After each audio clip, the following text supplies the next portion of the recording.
See no hands to either of the first two questions. Did any of you do any research about this case? I see no hands. Did any of you speak to anyone about this case? I see no hands.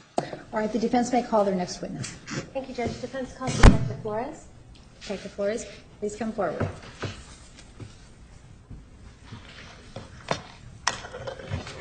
You are still under oath. Do you understand?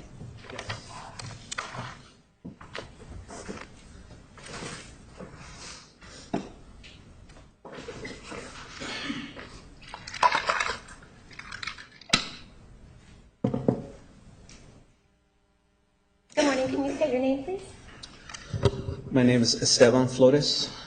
And you are a detective, right? Yes, I am. With Mesa Police Department? With the Mesa Police Department. And in regard to this case, you are considered the case agent? I am. And the case agent, is that somebody who controls the investigation? Yes. And at the time that this happened in 2008, you were a detective in the homicide unit, is that right? Yes. And since that time, you're no longer a detective in the homicide unit? No, I am not. And you're a detective with public information now? Public information or media relations. Okay. Yes. And how long have you been with Mesa Police Department? 21 years.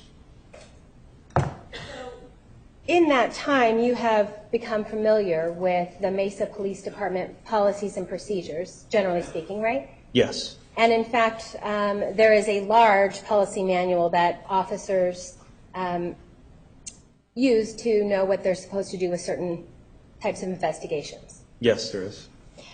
And after 21 years, you're familiar with that, right? Yes, generally speaking. Now, part of controlling the investigation as a case agent, is it your duty to direct what others do on this matter? Yes. And so when we talk about, we know that Mr. Alexander's body was discovered on June 9th of 2008, is that right? Yes, it was. And so as case agent, is it your job then to direct what other officers are doing at the scene? Yes. And on June 9th, the scene would have been cordoned off? It was. And is that to make sure that nobody else comes in? Yes. And specifically, I guess, no civilians. You don't want any civilians coming in and contaminating the scene, right? We don't want anybody in there. Okay. And is that because you want to make sure that the evidence remains as it is at the time that you find the crime scene? Yes. And in fact, officers are allowed in, aren't they? Objection, leading. Overruled. You may. No, usually it's cordoned off and nobody is allowed in, even officers, until I give the approval. Okay, so it's you who has to give the approval? Yes. And when you've given approval, is there a crime scene log that officers will sign to let everyone know who came in and who came out? Yes, there is.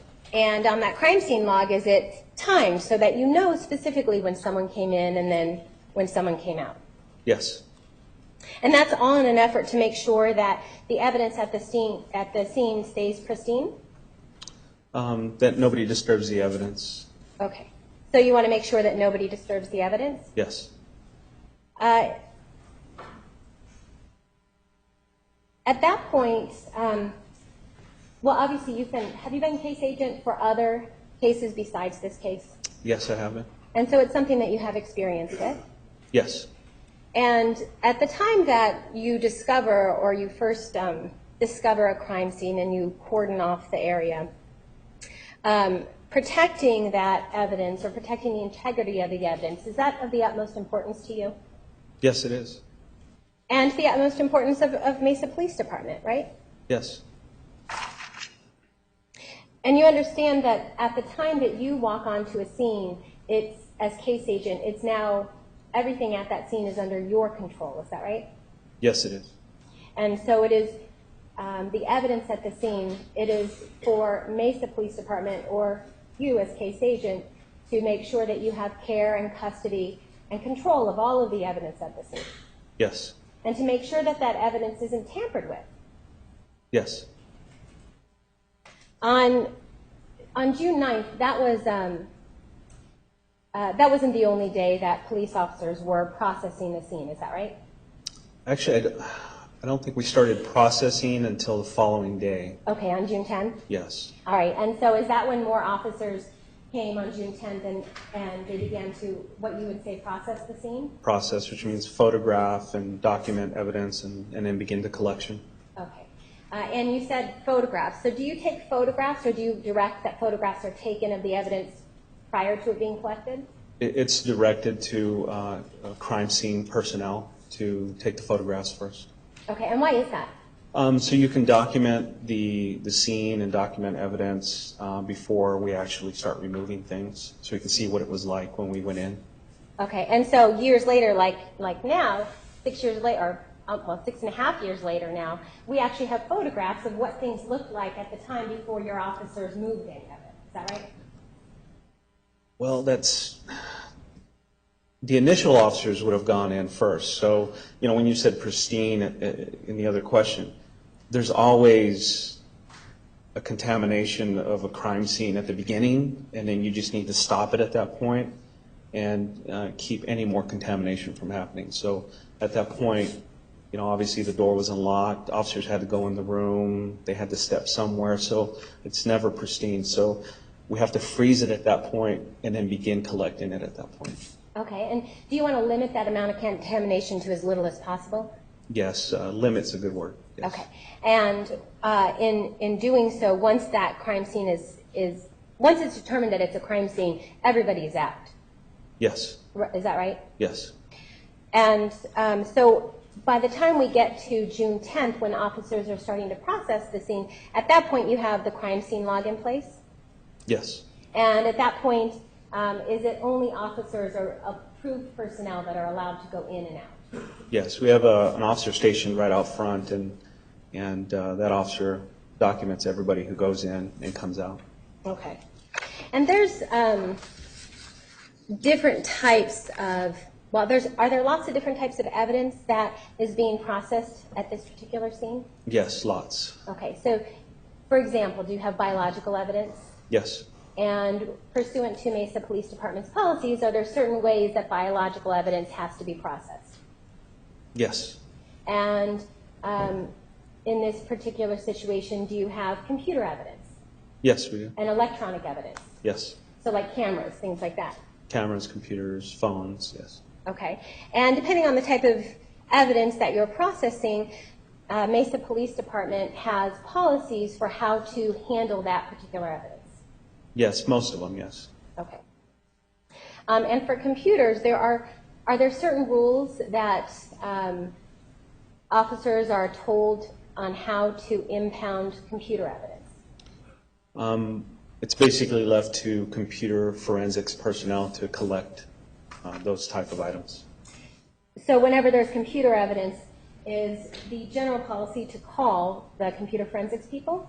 Yes, if we find a computer or an electronic device that we think is pertinent to the case, then we call computer forensics and let them know what the status is on the item, and then they come out and do their thing, collect it, take photographs, whatever it is they need. Okay. Judge, may I approach? Yes. Next, I'm showing you Exhibit 804. What's been marked as 804? Page 6 of that. The middle of that page, could you read to yourself, please?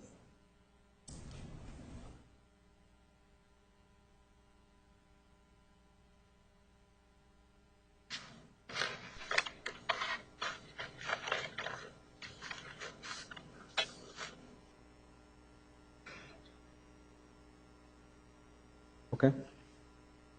And is Exhibit 804 telling the general guidelines for seizing computers? Yes. I believe that was in 2013. This is the policy manual from 2013.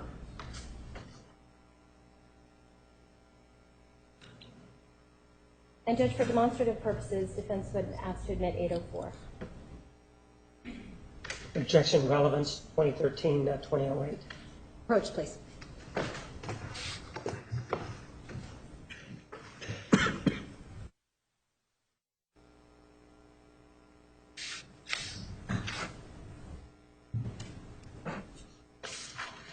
Detective, how often does Mesa Police Department redo their policies? I don't know. It's if there's a change in a policy because something happened, and the administrative staff believes that it needs to be changed, then they change it at that point. It's not done on a specific timeline. So it's not done something like routinely every month or every year? No, I've seen some policies change 3, 4, 5 times a year.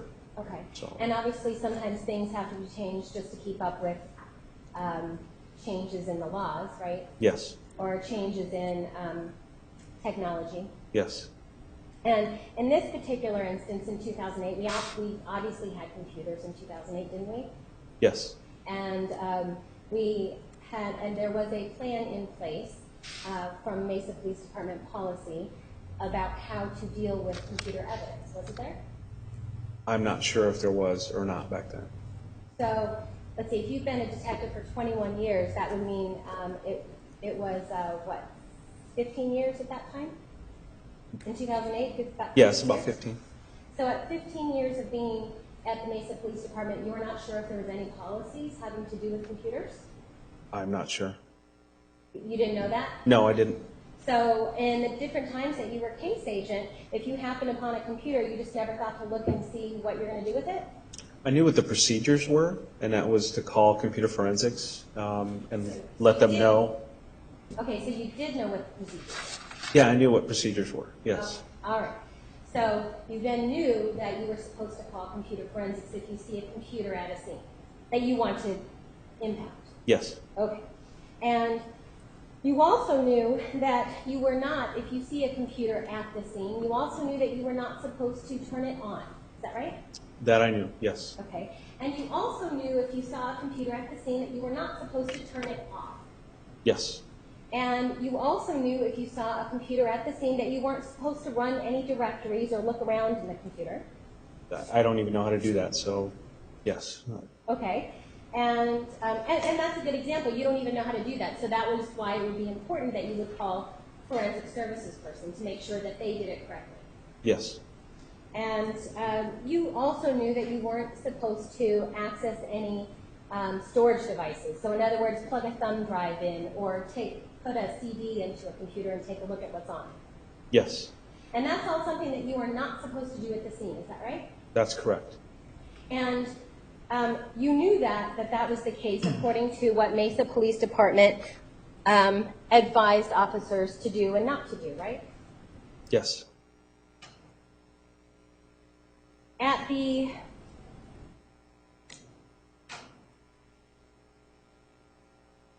At this particular scene on June 10th, did you come back to the scene on June 10th? yes, I did. Okay. And on June 10th in the morning, did you find there was an office or a den in Mr. Alexander's home, is that correct? Yes, it was downstairs. Downstairs towards the garage? Yes, And you were in that office as part of your investigation? yes. And when you went into that office, did you see a computer laptop sitting on the desk? I believe it was not on the desk, but behind the desk.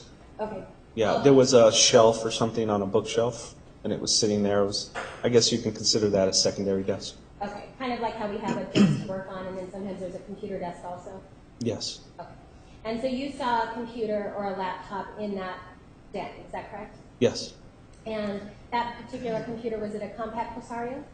yes, it was. And as we've come to learn, that particular compact Presario has a hard drive located in the laptop, is that right? Yes, it is.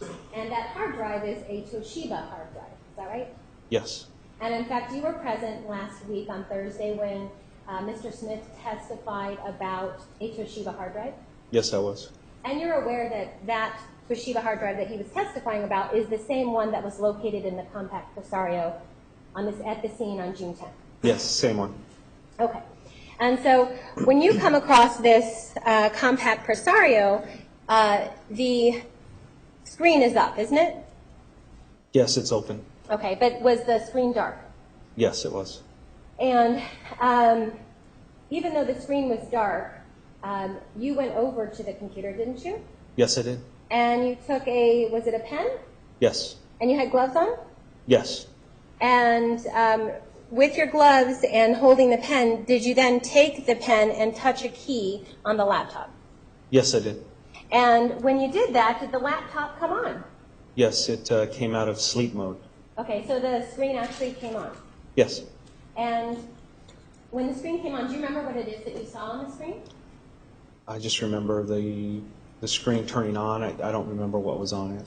Okay. And the reason for having gloves on is to make sure you didn't compromise any evidence like fingerprints or something that might be on the laptop? Yeah, I wear gloves throughout the entire crime scene, so yeah, I had them on from beginning to end. Okay. And same thing with using a pen rather than using your finger.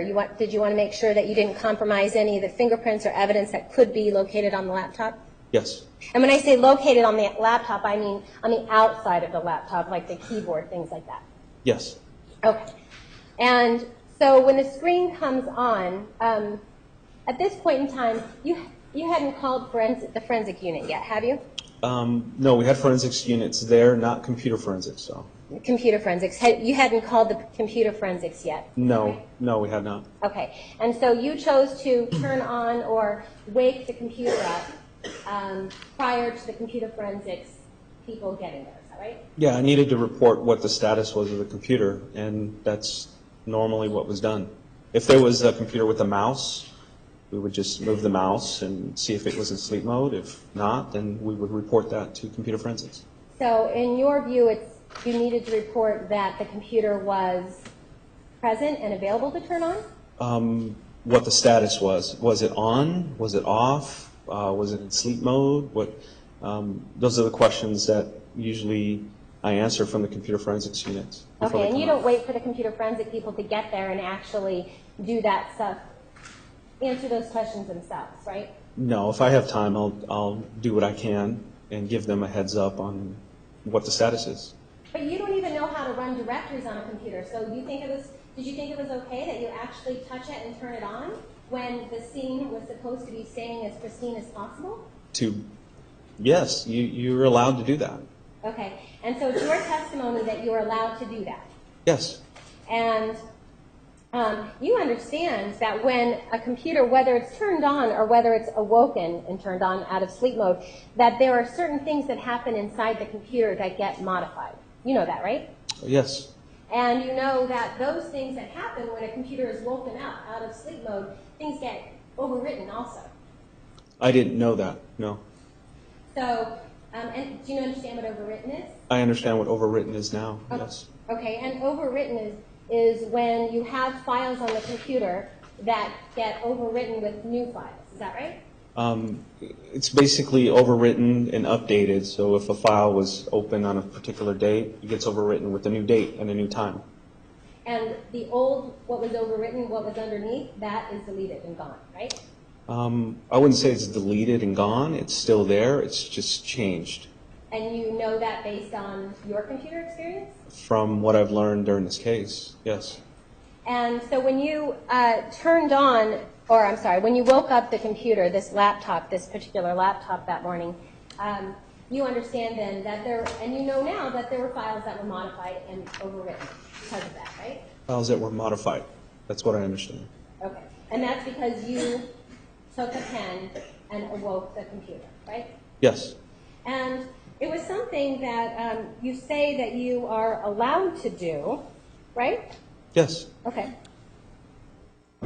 And it was it Detective Melendez who got there and was your computer forensic person? Yes, he was. Okay. And he got there that morning also, right? Yes.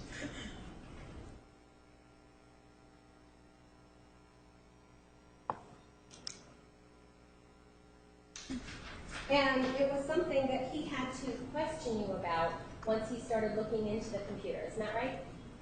I don't remember how it happened, if I told him that morning that I was the one that hit a key, or if he asked me later. I was obviously really busy for the next 3 days inside the house, but yes, he did ask me about it, and I told him, yeah, it was turned on. Okay.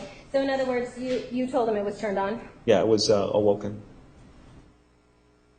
And he confirmed that through his analysis, that it was awoken at that time, and he documented exactly what had happened that morning. Right, he was able to tell that the computer had been turned on that morning on June 10th at 10:26 in the morning, right? Yes, that it was awoken. And he was able to tell that because files were changed when that happened. Yes, and he was able to see what was modified. And Well, when he is doing his investigation of the computer, isn't it true that he says that he found activity on June 10th, right? that's the activity. Okay. And he knew that on June 10th of 2008, that if there was any activity, well, he knew that on June 10th of 2008, it was only Mesa Police Department personnel that were allowed in the house, right? Yes. Because at that point in time, Mesa Police Department had the control, care, and custody of all of the evidence, right? Yes. And so because he knew that, he had to actually then ask you what happened, because he saw that there was activity on the computer, right? Yes. And when he asked you what happened, that's when you told him that you observed it, that it was in sleep mode. Is that right? I believe I told him that I brought it out of sleep mode. I don't know what he wrote in his report. Commissioner Approach? Yes. I'm showing you exhibit, what's been marked as exhibit 261. It's the second paragraph.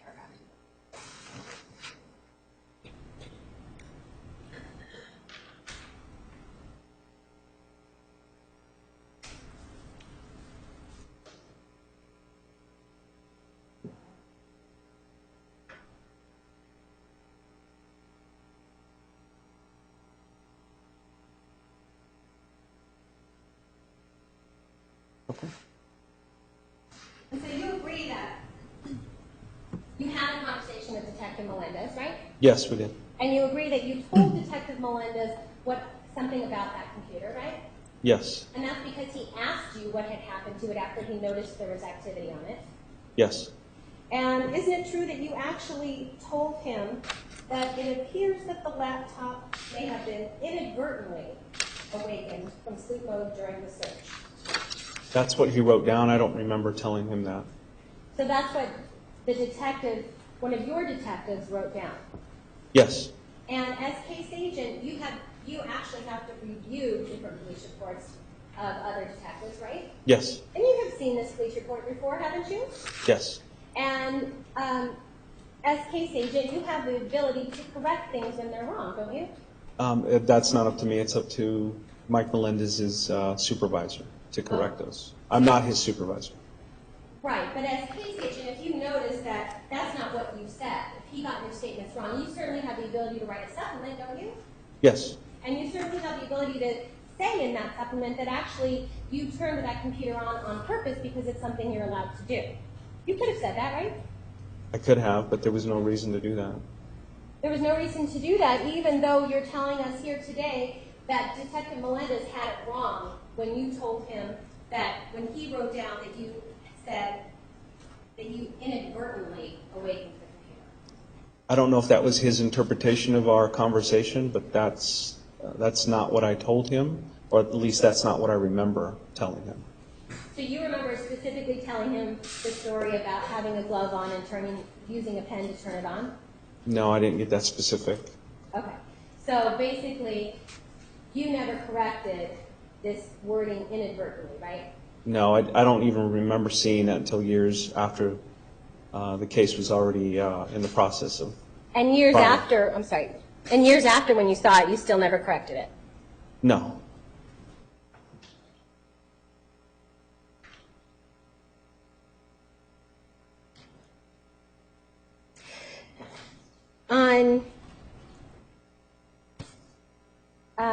After all of the evidence is collected, Mesa Police Department has the capability to store evidence, is that right?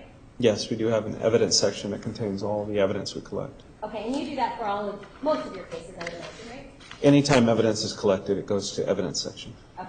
And the evidence section, is that like a warehouse full of evidence? It's actually at our headquarters building. Okay. Yes. And it's cataloged, right? It's cataloged. And it's by case number or case. Yes. And so it's something where it's not just thrown in there, is it? No, it's given an impound record ID number attached to a case, and it's stored. Okay. And when you impound evidence, it's often bagged, isn't it? Yes. And you said impound number, so you have labels that Mesa PD uses to refer to its own evidence. Is that right? Yes, it's like a serial number. Okay. So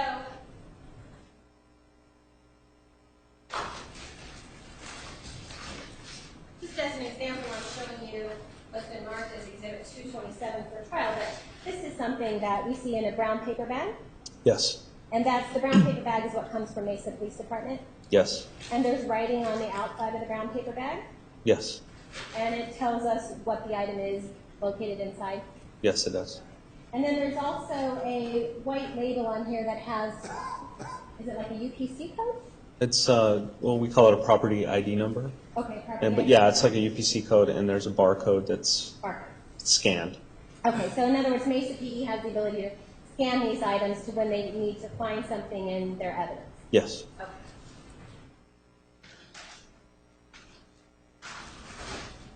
All right, so once you have gone through this, you said a very busy couple of days of impounding all the evidence at the scene. It is all safely located at Mesa Police Department. Yes. And there are times when, as case agent, there are defense attorneys or defense teams will want to take a look at some of the evidence that you have. Is that right? Yes. And that's pretty normal, isn't it? Yes, it is. And in fact, as being case agent, you've done probably several of these evidence viewings. Yes, I have.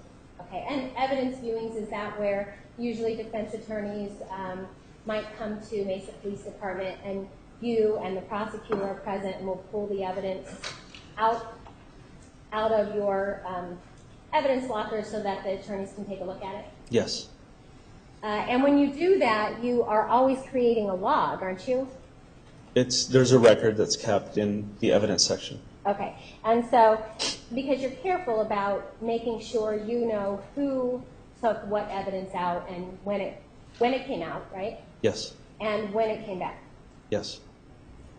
And on June 19th of 2009, did you have an evidence viewing with the defense team for Miss Arias? Yes, it was a different team at that time.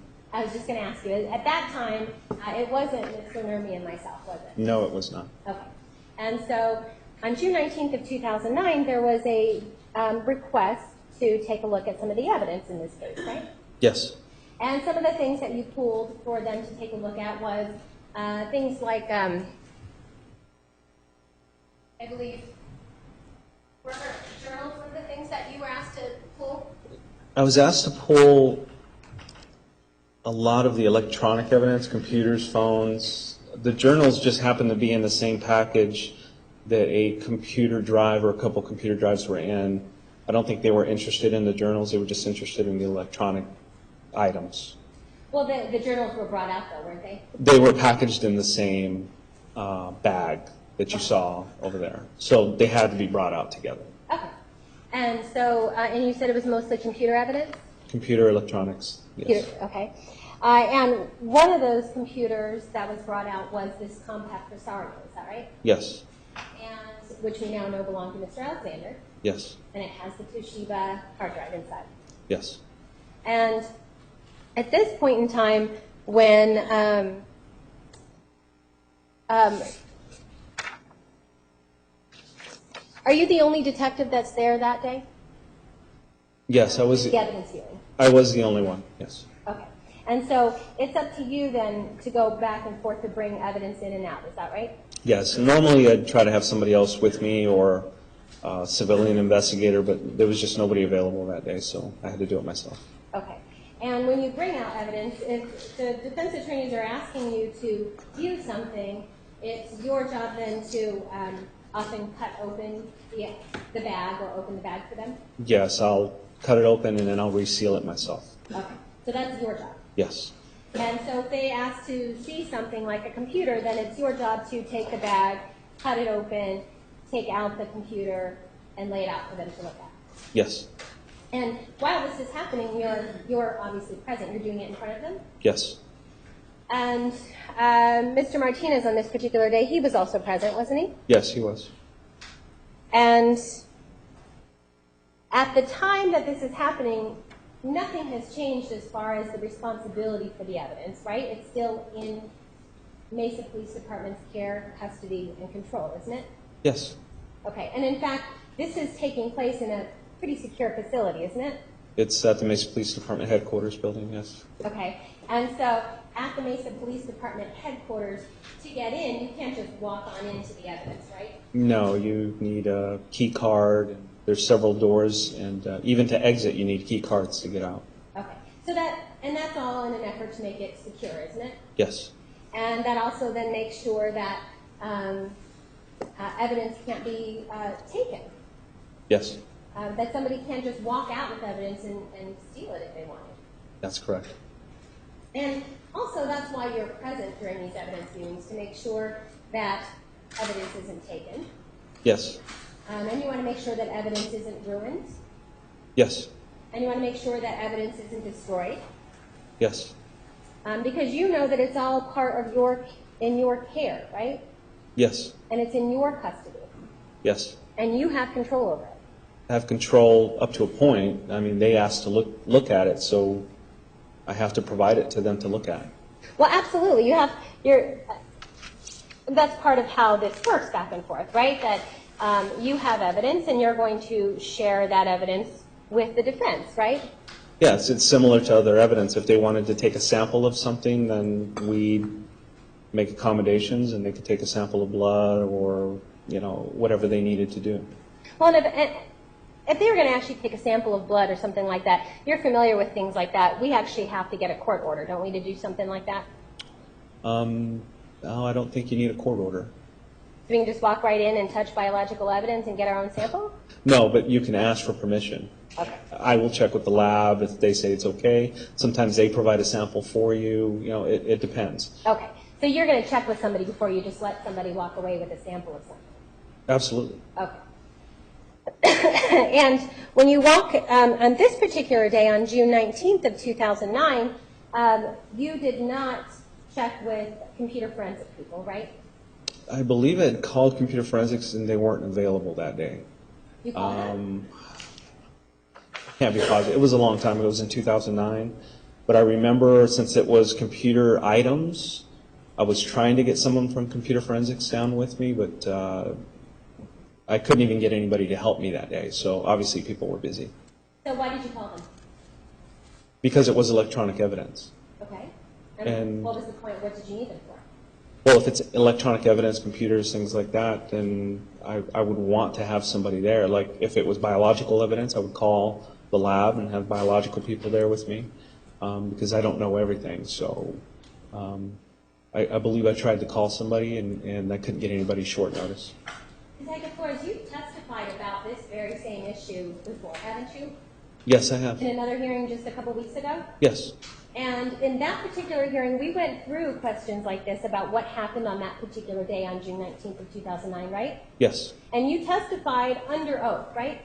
Yes, I did. There was a court reporter here. Yes. And you were, as the judge told you this morning, you are still under oath. Yes. And you were under oath back then Yes. when you testified in the hearing, right? Yes. And when we discussed questions about whether or not forensics was present, you never said anything about attempting to call forensics because you needed help, did you? No, at that time it didn't even come to mind. Since then, I've been thinking about it, and like I said, I'm not sure if I called or not. I know I couldn't get any other help to come with me. And so 6 years ago now, all of a sudden, you are remembering that you called computer forensics to ask for help. I didn't say I remembered. I said I think I might have. You might have. I'm not positive. And you didn't remember that fact just 2 weeks ago when you testified, right? No, that's what spurred my memory. Okay. And that testimony wasn't just 5 seconds long, right? It was at least an hour or so? Yes, it was. And your memory wasn't spurred during that time when you testified under oath a couple weeks ago? No, I was answering a lot of questions. But since then, I've had a chance to think about it. Okay. And why I didn't call somebody, and I remembered. I have a memory of possibly trying to call somebody, but I couldn't get anybody to help me that day. And who is it that you possibly tried to call? Anybody at computer forensics. Well, specifically, like a name. Well, I know that we had, at that time, we only had 3 forensics examiners. One's now retired. The other one is now a supervisor, and I don't remember who the other person was, but we only had 3 at that time. And did you call all 3? Like I said, I don't remember. Do you remember if you called just one of them? I don't remember. Okay. But we do know that whether you called them or not, you went forward with the evidence viewing, right? Yes. And you allowed the viewing to proceed even though you didn't have any help. Yes. And you allowed the evidence or the viewing to proceed even though no one from computer forensics was there. Yes. And at no time during this evidence viewing did you ever stop the evidence viewing and call forensics? No, I wasn't about to interfere with the defense looking at evidence. Okay.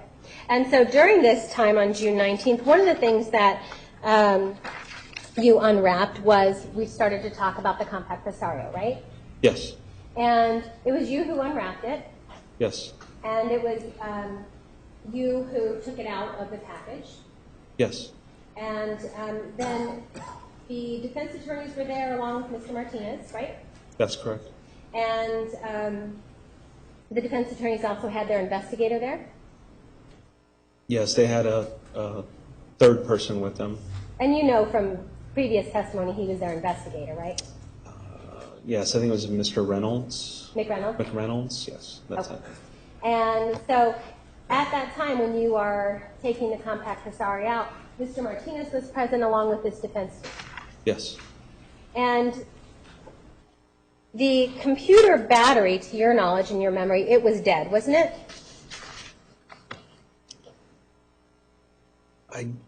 I don't remember it being dead. I don't remember checking anything myself, but I remember they asked for a plug or something to turn the computer on. And you provided the plug? the plug was in the bag with the computer. Okay, so you provided the plug? Yeah, it was with the computer. Okay, so you gave it to him? Yes. Okay. And the plug was then plugged into the computer, right? Yes, at some point. And then once it was plugged into the computer, the plug was plugged into the wall, right? Yes. And at that point in time, there was now a power source connected to this compact presario, right? Yes, there was. And at no time prior to connecting this power source did you ever talk to anyone from forensics, the computer forensics unit. No. And at no time prior to connecting this power source did you hook anything up to it, like what we've learned about a right block. No, I didn't even know what a right blocker was at that time. Okay. And that's why it would be important to talk to somebody from the computer forensics unit, right? Yes. And we now know that a right blocker is something that if you hook it up to a hard drive, it makes sure that nothing changes or it gets modified on that hard drive. Is that right? Yes.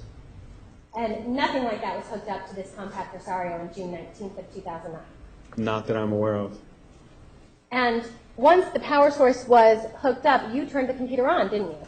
I did not turn the computer on. That's not your memory? No. You were present when it was turned on, though, right? I was there. Okay. And you were present when the computer actually came to life, didn't it? I don't remember seeing it come to life, but I was opening other items, providing another computer for them. Mr. McReynolds was taking photographs of other items, so I was assisting him. So I was kind of busy going back and forth doing things. You were present, though, when the computer was actually on, right? I remember the defense team at that time looking at the computers, and they were on. And you remember Mr. Martinez also was looking at the computer as well, right? All I remember Mr. Martinez doing was sitting to the side with a pad of paper, taking notes. So you're able to remember Mr. Martinez off to the side with a pad of paper specifically taking notes, but you can't remember other things because you were too busy going back and forth opening evidence with Mr. McReynolds? I remember him because he was fairly quiet. He was sitting there on his phone. He was taking notes. He was fairly quiet? Yes. Judge, may we approach? Yes.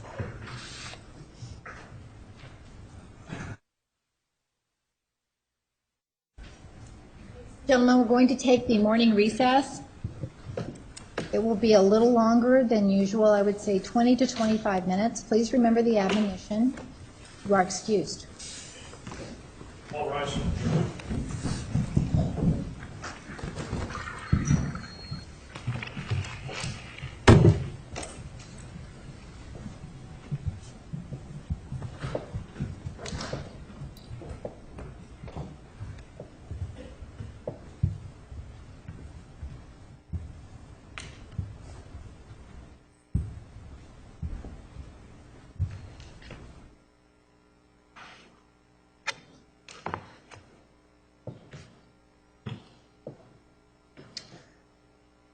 The record will show the jury has left the courtroom. Ms. Lamont, you may continue. Please be seated. Detective Flores, you said that Mr. Martinez was fairly quiet during this evidence viewing? Yes, at the beginning, I remember him sitting quietly next to a table with a pad of paper in his hand and not saying much. Isn't it true that during this time when the computer was, Mr. Alexander's computer was turned on, isn't it true that Mr. Martinez was actually making comments wondering if anybody found nude photos of Miss Arias? I don't remember that. That's just something you don't remember. I don't remember specifically what people were saying and who was talking. Okay, and you were present during the evidentiary hearing when you heard Ms. Schaefer testify that that's what she remembers hearing Mr. Martinez say, that he was looking whether or not anybody had found any nude photos of Miss Arias yet. I do remember that. And do you remember also hearing Mr. McReynolds testify that he remembers Mr. Martinez making comments about whether or not any nude photos have been found in Miss Arias yet? I remember that. And at that point in time in 2009, you were aware that nude photos had been found of Miss Arias taken by Mr. Alexander on June 4th of 2008, right? On his camera? Yes. Yes. So Mesa already knew about the nude photos from 2008. Yes. Judge, that would be the information that I wish to see. Mr. Martinez. So with regard to everything you tell us, isn't it true that you could preface every single comment by I remember or don't remember? Yes. So when you say you don't remember, are you telling us that you did hear Mr. Martinez make a comment or not? I don't remember. You don't remember any comments Mr. Martinez ever made?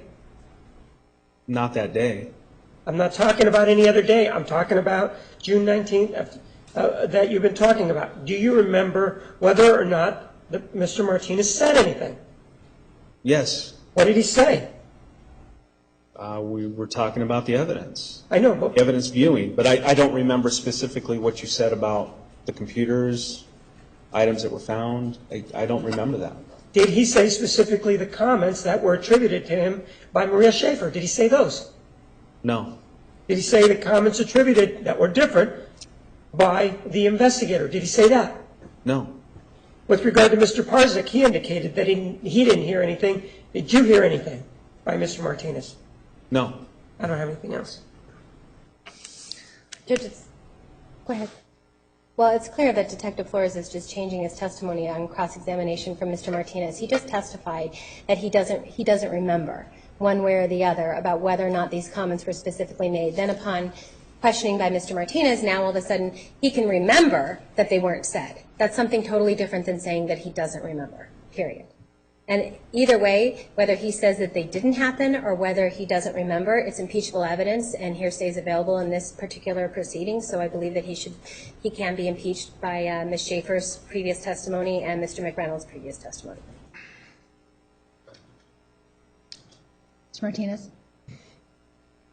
There is no doubt that any comments made about the prosecutor, by the prosecutor, in this particular case are irrelevant. Perhaps we can then open the door so that he can tell how the prosecutor believes that it was horrific, how this woman slaughtered this person, and how we talked about her stories and what a big liar she is. I'm only pointing that out because that illustrates that what the prosecutor has to say is irrelevant in this case. That's what we talked about at various times during that period of time. And if they're opening the door as to what they believe I said, he remembers that I said those things also. He indicates that I did not say it. If they want to have somebody else come in and try to get that in, then that's an issue for another day, and we can discuss it at that point. And although at that point, my position would always be that it's irrelevant. What a comment that is made by defense counsel or the prosecutor is irrelevant. I remember some of the comments that were made by defense counsel at that time. I don't believe that they're relevant. I remember what was said, and I do believe that whatever the prosecutor says is irrelevant, including whether it hurts the defendant or helps the defendant. Go ahead. Judge, I believe that this information is relevant, and the only reason why it's relevant now is because this particular prosecutor elicited testimony last year twice from Detective Melendez claiming that there was no pornography found on the computer. Then this prosecutor also elicited testimony again this year from Detective Melendez that there was no pornography found on this computer and there's not even a trace of it. So it's important because that testimony was elicited by the state when in actuality now we all know that that's not true, that there is actually evidence of viewing pornography from this computer that was found by both the state's expert and the defense expert. So they now have made this issue relevant because way back in 2009, this prosecutor was looking for nude photos of Miss Arias. Well, that begs the question, was he looking for pornography or nude photos? At that point, the defendant had not advanced the position that Mr. Alexander liked to look at pornography, which he has now, had not indicated to the state that on June 21st of 2008, there had been this alleged issue of masturbatory activity. At that point, nothing had come up. It wasn't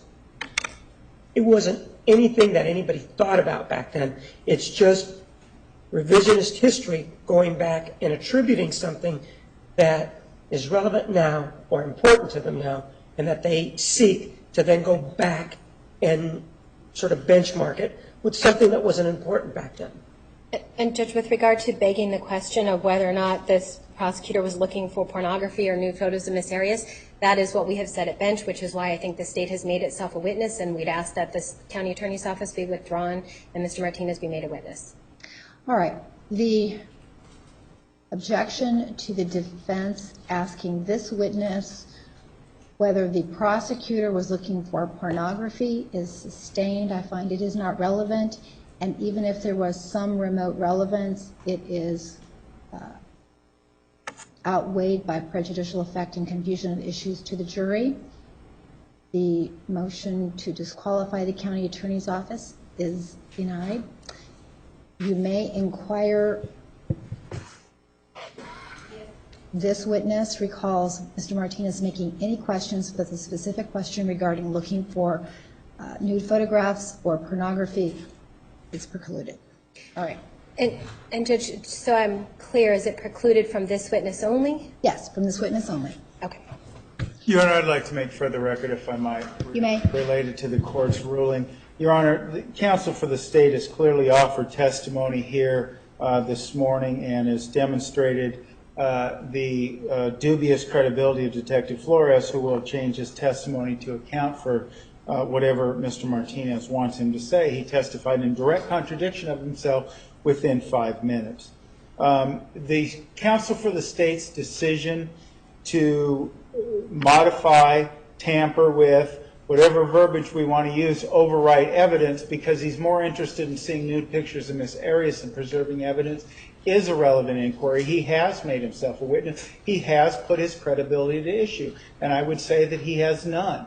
So what we have, ultimately, Your Honor, is an issue that the state has made himself a witness, and the jury is rightfully entitled to understand who tampered with the evidence. Because the implication that the state is trying to leave, and did in prior proceedings, trying to leave the impression that it was former defense counsel that somehow tampered with the evidence. When they cross-examined Mr. Smith, it was all about what former defense counsel did and who was there, etc. And ultimately, we know from former defense counsel that it was Mr. Martinez who was doing these things. So I believe he's put his credibility at issue. He is a viable witness, and the county attorney's office should be withdrawn, and or a mistrial should be declared at this point, Your Honor. Does the state wish to make a record on this issue? You've heard ad nauseum what happened. There's Right. no need for me to comment further. All right. My ruling stands. All right, we are at recess for 10 more minutes. Counsel, would you approach, please?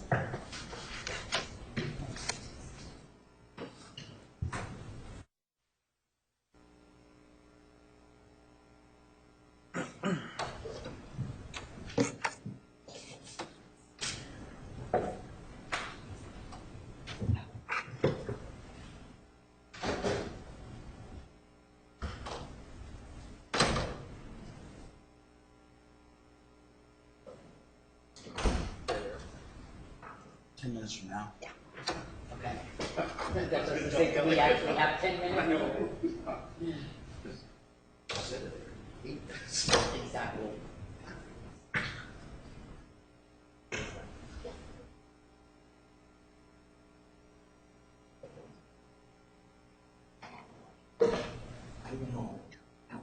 I didn't know that.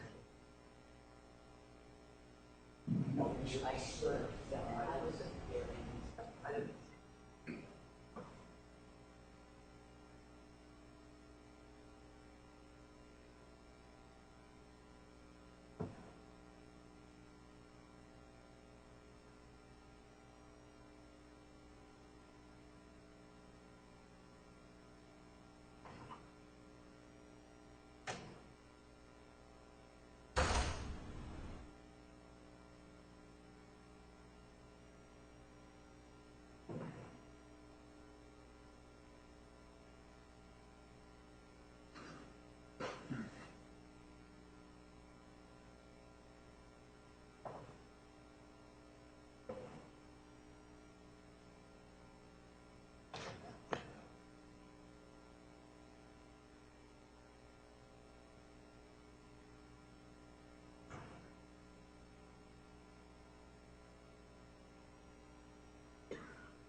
I don't even know what Facebook is.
Yes, in terms of the statements that were made, part of what the problem the detective was having is that I previously indicated to him that under no circumstances was he to repeat what defense counsel said. I believe that the comments that were made by specifically Maria Schaefer are highly inflammatory, and I remember them. And I specifically told him not to say anything about that, and that's what he was having a problem with, because what I said was in response to something that, and what everybody else said was in response to something that she said. If you want me to, I can say it in open court, or if you not, then I can approach. It's up to you.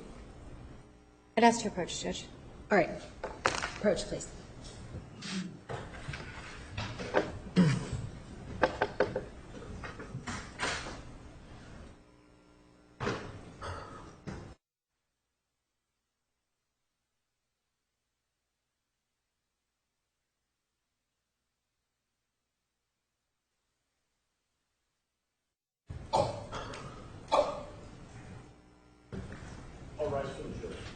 No, one moment. All right, for the record, parties have agreed the court will consider the testimony of Detective Flores in connection with the pending motion to dismiss, so there will be no ruling on the motion to dismiss until Detective Flores' testimony is completed. All right, now you may bring in the jury. And Judge, with regard to that, actually, I know the court said that you've already taken into consideration Mr. Smith's testimony from Thursday. We'd ask that the court to consider also the rest of his testimony, which will not finish until Wednesday. Until Wednesday. That's correct, This Your Honor. Wednesday. He's not available till Wednesday. If you recall, we were in the middle of redirect when the time ended, and there were also a few, I don't know how many jury questions for this witness. Given the court's consideration of part of that, I believe that in its entirety, that testimony in its entirety should be considered by the. Any objection? Yes, any testimony that is going to be presented is just rebuttal testimony from cross-examination. It's not a way to open the whole process. You've already heard what they've had to present, and so there is no need to wait to have the redirect examination be completed. Additionally, there was a substantial amount of time on redirect already spent, so I would object. Of course, we know that's not true because the jury questions could elicit more information on it. All right. I will hold my ruling on the motion to dismiss until I've heard all of John Smith's testimony. All right, let's bring in the jury.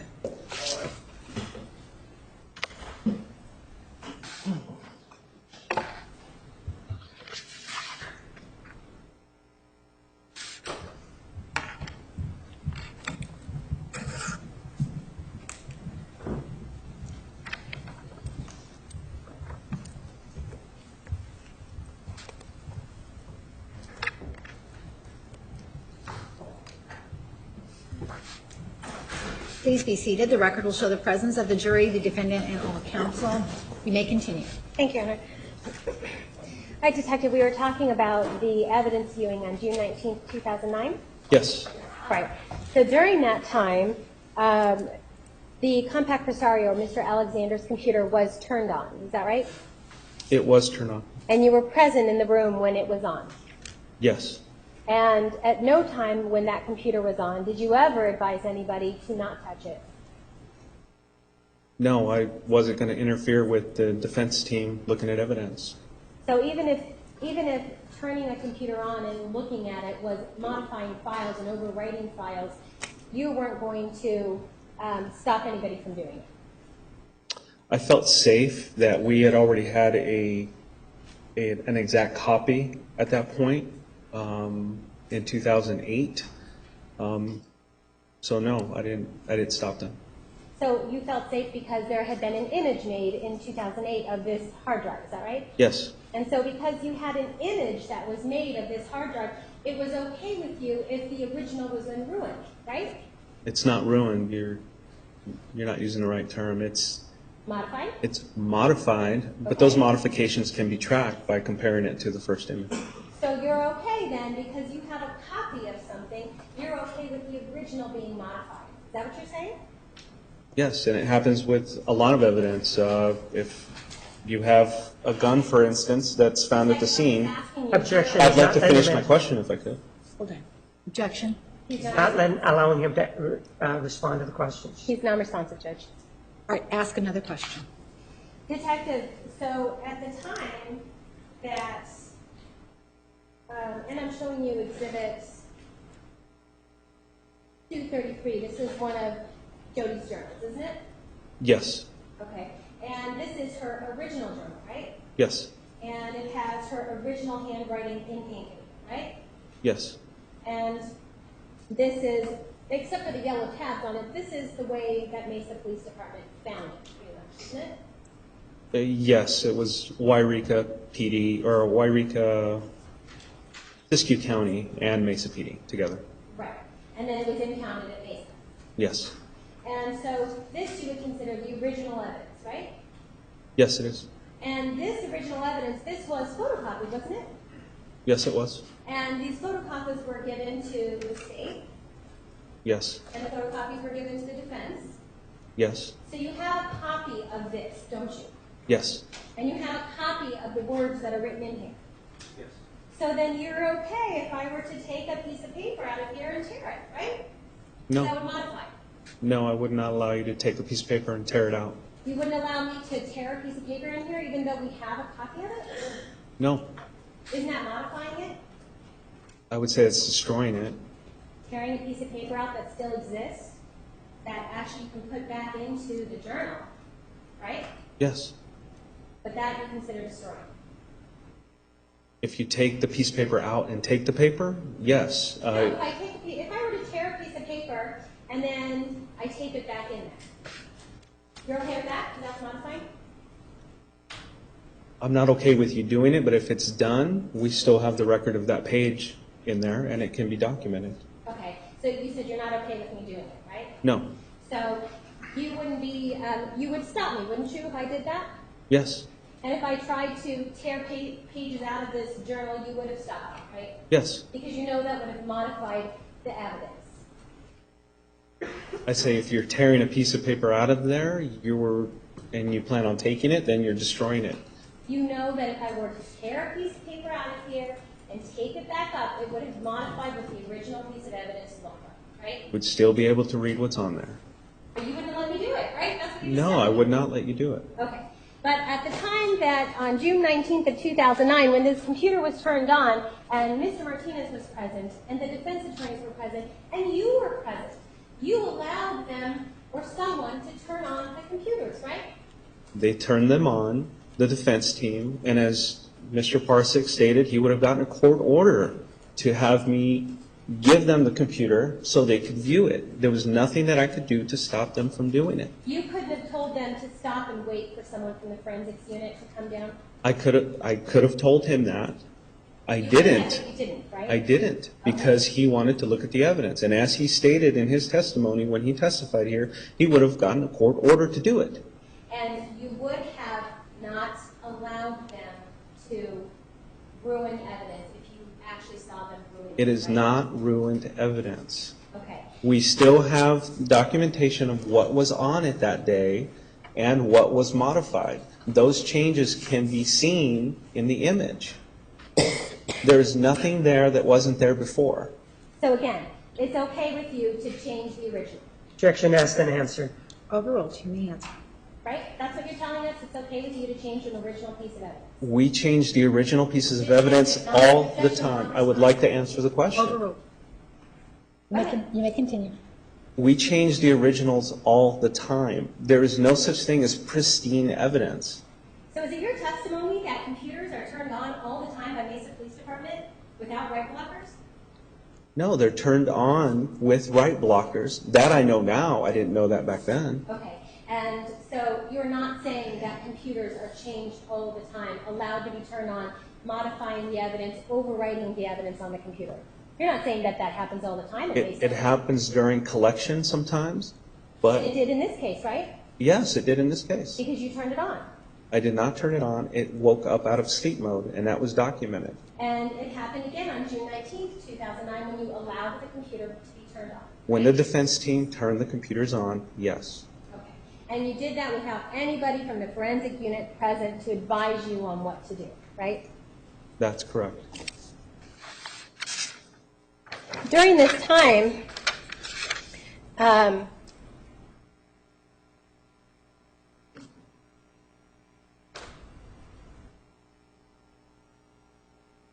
Detective, you said that defense might get a court order to allow them to view the evidence. Is that right? If you didn't let them? Yes. And if somebody were to get a court order, that's basically asking the court permission to view something, right? Yes. And that would have given you time to consult with a forensic expert, right, from your unit. If that would have happened, yes. And you now know that if that would have happened, your own forensic expert would have told you, no, they cannot turn it on, you cannot turn it on without a right blocker, right? I don't know what they would have said. You have sat here through trial listening to numerous experts testify. Don't you have an understanding at this point now that computers cannot be turned on without a right blocker because it modifies them? I'm sure they would have advised a right blocker. Yes, okay. And one of these, we talked a little bit before about Detective Melendez, right? Yes. And at the time in 2008, he was the computer forensic person working on this particular case, right? Yes, he was. And you were present.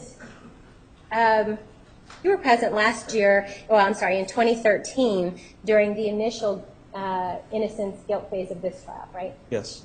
And you were present during that trial when the witnesses testified. Yes, I was. And you were present when Detective Melendez testified. Yes. And he actually testified twice, didn't he? I believe so.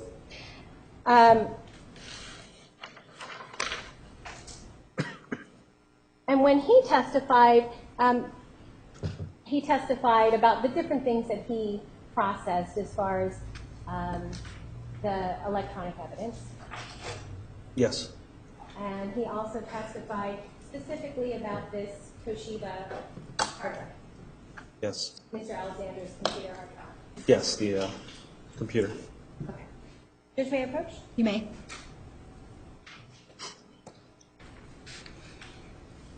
Detective, I'm showing you it's marked as Exhibit 805.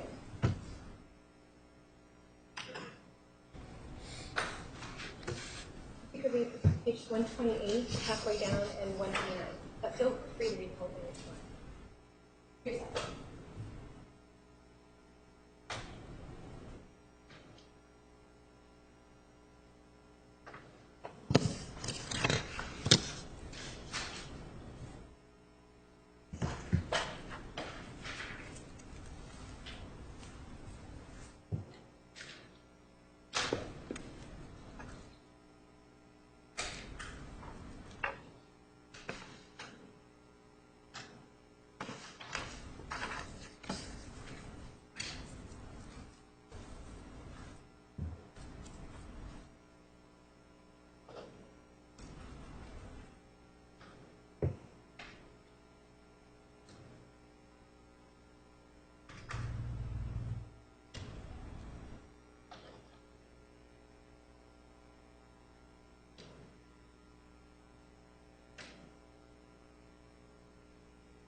Okay. When Detective Melendez testified, he was asked questions about whether or not he, in his examination of the Toshiba hard drive, whether or not there were any viruses found, right? He was asked that. And Detective Melendez said, I did not see any signs of viruses on the computer. Is that right? Yes. And he also, to clarify, he said, by looking at the computer and checking for viruses, which I did not see any. And that's on page 129 if you want to check. Yes. So Detective Melendez testified under oath, right? Yes. And he was in front of a different jury than our jury today, right? Yes. And in front of that jury, he testified that he looked for viruses, but he didn't find any, right? Yes. We now know, according to your own experts, the experts that work for Mesa Police Department, there were actually numerous viruses, right? Yes, there were viruses. Found on Mr. Alexander's computer. Yes. And so we know that these statements, they're not true, are they? Objection, vouching. Sustained as phrased. We know that those statements, those statements were false. Objection, vouching invades the province of the jury. Approach, please. Approach.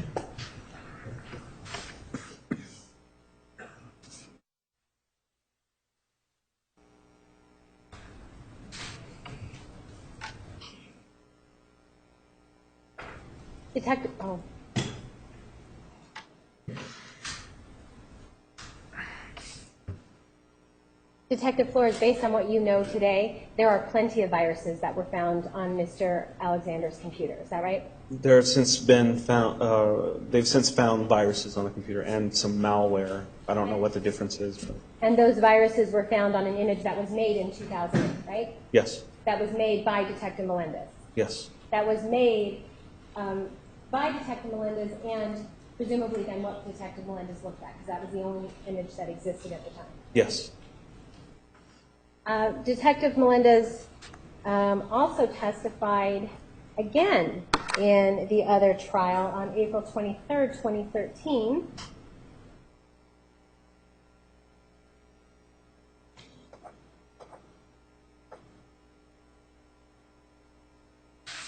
Judge, may I approach? You may. Between exhibit number 806. If you want to review page 6, bottom of page 6, 7.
Okay. Okay. And so Detective Melendez, he testified again in 2013, is that right? Yes, he did. And that was on April 23rd of 2013? Yes. And when he testified, he was questioned by Mr. Martinez. Yes. And when he was questioned by Mr. Martinez, some of the questions had to do with pornographic images. Is that right?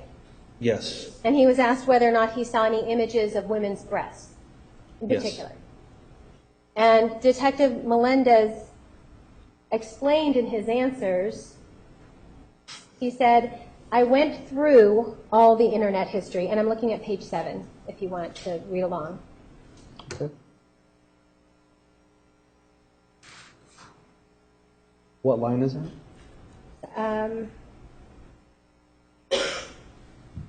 Line 4. Line, what did you say? Was it line 4 on page 7? Yes. He said, after that, I went through all the internet history registry of the computer itself. Do you see that? Yes. And then the question, Mr. Martinez questioned him, the internet history, did you find any looking at the internet history? Is that right? Yes. And just previously they were discussing pornographic images, right? Yes. And his answer was, just basically just going on the internet for different things, social media websites. That was what he answered, right? Yes, he did. And then Mr. Martinez asks him, did you find any access to any of so-called adult sites? Do you see that? Yes. And Detective Melendez's answer was, no, I did not. You see that? Yes. Based on the information that you know now, there actually is evidence that pornographic websites were viewed on this computer, right? It's my understanding that it wasn't through the Internet History Registry that it was found. It was through an Alexa site. Okay. How it was found. And Alexa is a browser, right? Alexa is a browser. Kind of like was Google? a browser at that time. Yes. Okay. And so there's actually, you actually understand now that there is history of pornographic videos being viewed from Mr. Alexander's computer, right? Yes. And you now know that, in fact, you sat here through testimony on Thursday when we went through some of the names of the videos that Mr. Alexander had on his computer. Is that right? Yes. Things like Venus Monster Anal Fuck Machine, Part 14. That was one of them, wasn't it? Yes. And Haley Page fucked by her teacher. Yes. That was another one, wasn't it? Yes. These things have now been found by your own experts on Mr. Alexander's computer, right? They've looked at it at the end of 2014, and they have found similar things. So they looked at it 6 years after that they took an image of it, right? Yes. Detective Melendez also testified one more time, didn't he? I don't know if he did or not. In this particular trial in 2014. Oh, yes, he did. Okay. And in this particular trial in front of this very same jury, he got up on the stand and he took an oath to tell the truth, right? You were here. Yes. And he testified before this jury. He was also questioned about, again, about pornography. Do you remember that? Yes.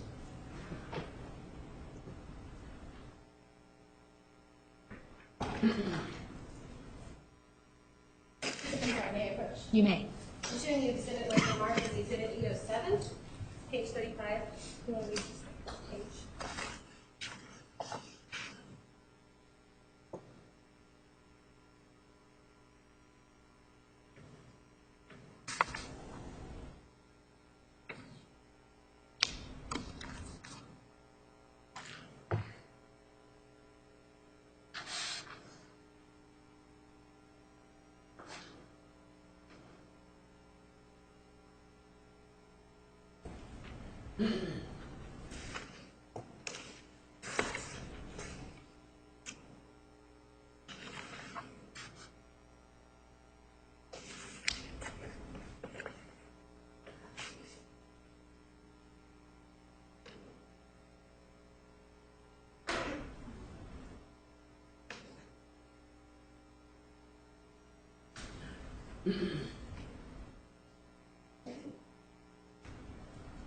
Okay.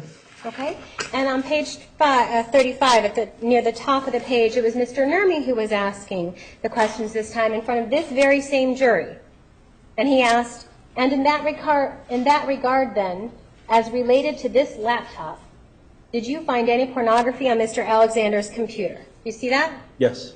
And Detective Melendez's answer was, I did not. Right? Yes. And just to be sure, Mr. Nurmi then asks again, you will found no traces of it. You see that? Yes. And Detective Melendez answered no. Right? He answered no. And this was, Detective Melendez testified October 21st of 2014. Is that right? It's on the front of that transcript. Yes. Okay. And that was in this particular trial in front of these jurors, Yes. that he answered that there was no evidence of pornography found on Mr. Alexander's computer. Objection asked and answered. Overruled. Yes, he found no pornography. Just like the defense experts didn't find any pornography either. The defense experts, when you talk about not finding pornography, that's not actually true. There's been no testimony in this particular trial that defense experts haven't found pornography, right? There was no pornography found on the computer. That's what everybody's testified to. It shows that pornography sites were accessed from the computer, but on the computer itself, there's no pornography. And this is based on what you've learned from watching testimony from other computer experts, right? Yes. And they talked about how there was videos accessed from the internet that were pornographic, right? Yes. And there is a history of that. There is evidence of that. Yes. And one of your own experts, Detective Brown. There's a Detective Brown with Mesa PD, right? Yes. And Detective Brown has been working on this case? Yes. He has since retired. He works for another agency as a civilian contractor, but Okay, well, he has been working on this particular case recently, hasn't he? yes.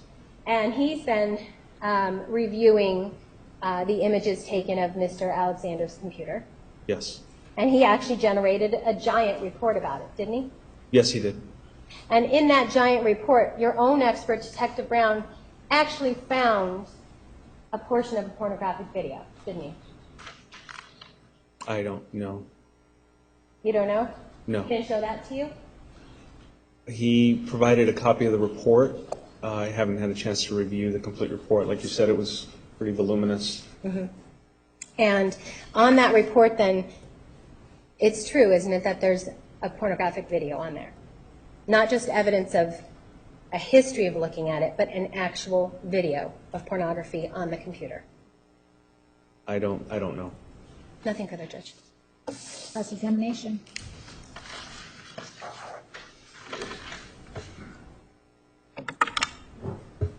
Sir, one of the things that you were asked was about a pristine crime scene. Do you remember being asked about that? Yes.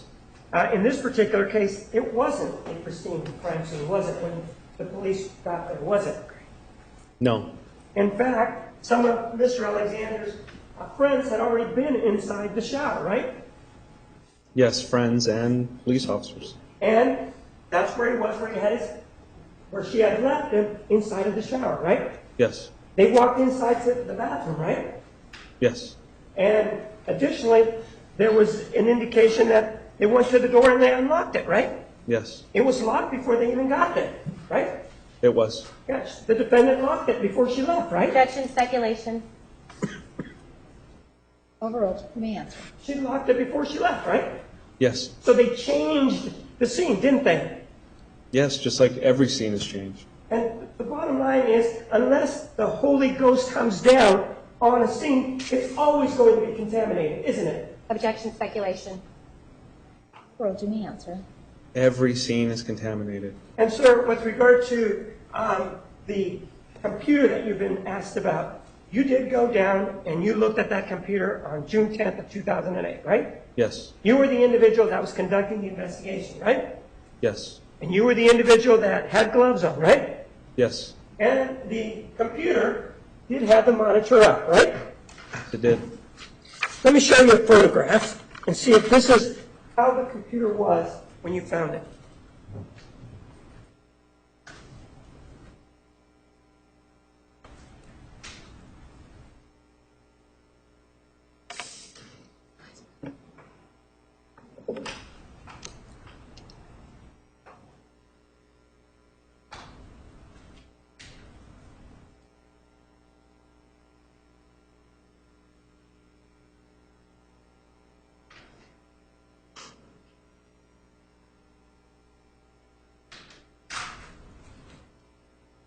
Take a look at Exhibit 808. You recognize that? Yes. What is it? This Actually, is, it's a true and accurate depiction of the computer that existed back on June 10th of 2008, isn't it? yes, it is. That's how you found it, right? Yes. I move for the admission of Exhibit 808.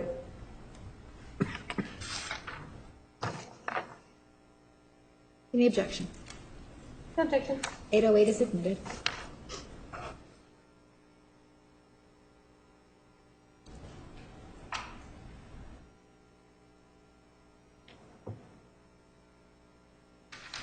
Take a look at it.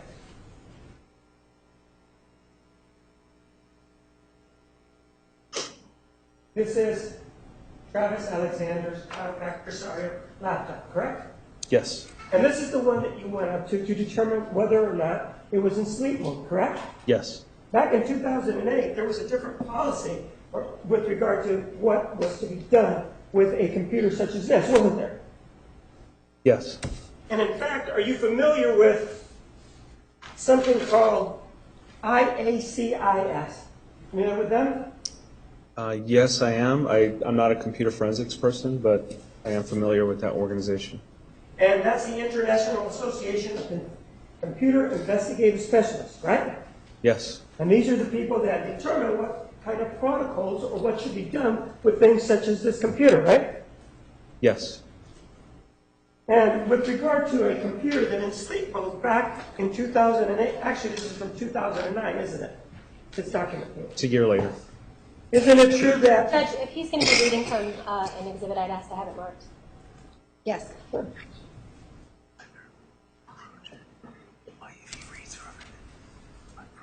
Judge, may we approach?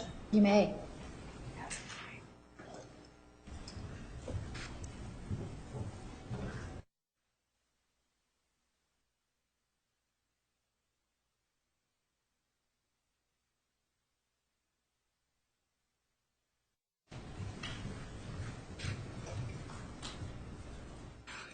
Sir, with regard to 2008, what were you advised back in 2008 if you found a computer such as this one? What were you told was the procedure for you to follow? Objection. Foundation told by whom? Sustained? Sir, your training as a case agent were issues involving a computer were discussed, weren't they? Yes. And issues were discussed about what to do when the computer was in sleep mode, wasn't it? Yes. And isn't it true that you were told that if a computer was in a sleep mode back in 2008, they should go and wake it? Objection, Judge. Foundation told by whom? Overruled. You may answer yes or no. Through my training and experience as a police officer for 15 years at that time, that's what I understood the procedure was. And Had that's, never been questioned about that before but that. that's what you did, right? That's what I did. That's what your training told you to do, right? And that training was part of being a detective, right? Yes. Sir, this other issue that you were asked about, the June 19, 2009 property viewing, that was not for your benefit, was it? No. That was for the benefit of previous defense counsel, wasn't it? Yes. It was requested by previous defense counsel. And one of them, her name was Maria Schaefer, right? Yes. And Greg Parson. And the other one was Gregory Parzak, right? Yes. And they requested to view that on June 19, 2009, beginning at 2 o'clock in the afternoon, right? Yes, they did. And as a result of that, you then went and obtained the compact Presario laptop, right? Yes. Amongst other items, right? I believe it was Yes or no? 17 other items, yes. Or no? You did get the laptop, right? Yes. We don't care about the other one. You did go get the laptop, right? Yes. And then you brought it down for them to look at, right? Yes. And during that inspection by the defense attorneys, one of the things that happened is that they found that there wasn't any power to that laptop, didn't they? Yes. And as a result of that, you opened the laptop, you opened the packaging, and they asked you to plug it in for them, right? Provide a power source, right? The power source was there, and I provided the power source. But you provided the power source because they asked you to look at it, didn't they? Yes. And then you plugged it in, right? They plugged it in. They plugged it in. And so you're not there to babysit them, are you? No. Are you there to tell them, do it this way or do it that way? Is that how it goes? I'm just there to keep them from taking the evidence out of the room and making sure it gets back into the evidence section. And you told us back then your knowledge of computers was not the same as it was today, right? Yes. And so when they said, we're going to turn it on, you allowed them to do what they were going to do for their investigation, didn't you? Yes. And you didn't feel like you had the right to stop or interfere in their, whatever it was that they were doing, did you? No. And that started around 2 o'clock in the afternoon, right? Yes. And that, they sat at these computers, not just that one, and they looked at those computers, right? Yes. At no time were you there to assist them, were you? No. You weren't there to babysit them, were you? No. You weren't there to tell them, this is how you do it, this is not the way you do it. You weren't there to do that, were you? No. And in fact, they had another individual there with them, didn't they? Yes. At that time, you didn't know who that individual was, did you? No. In fact, it could have been a computer expert for all you knew back then. Objection, Judge Relevance Foundation. May we approach? You may approach.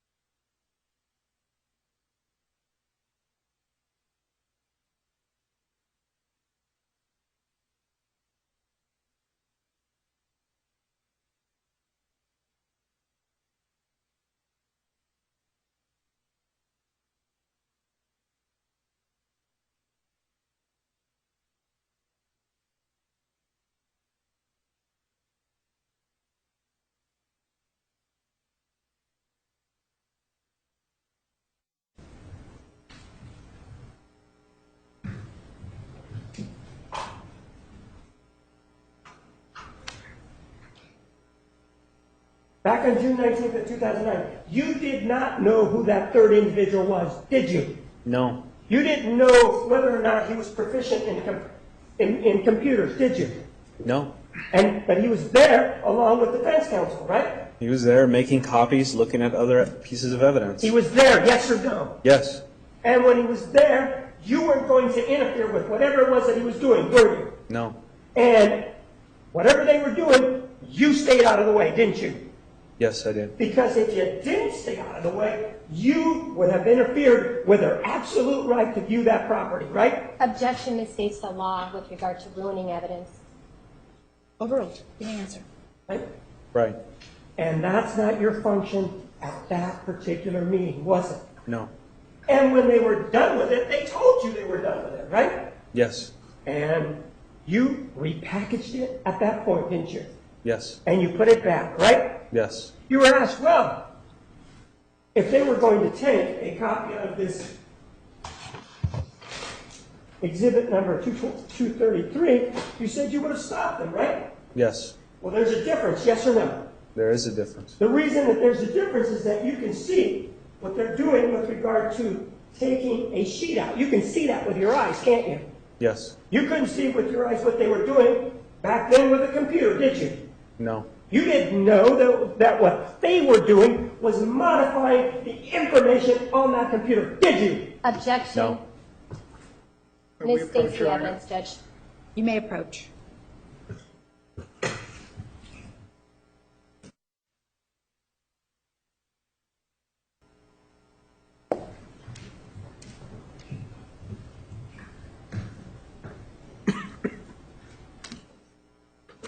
Ladies and gentlemen, I sustain the objection. Please disregard the last question.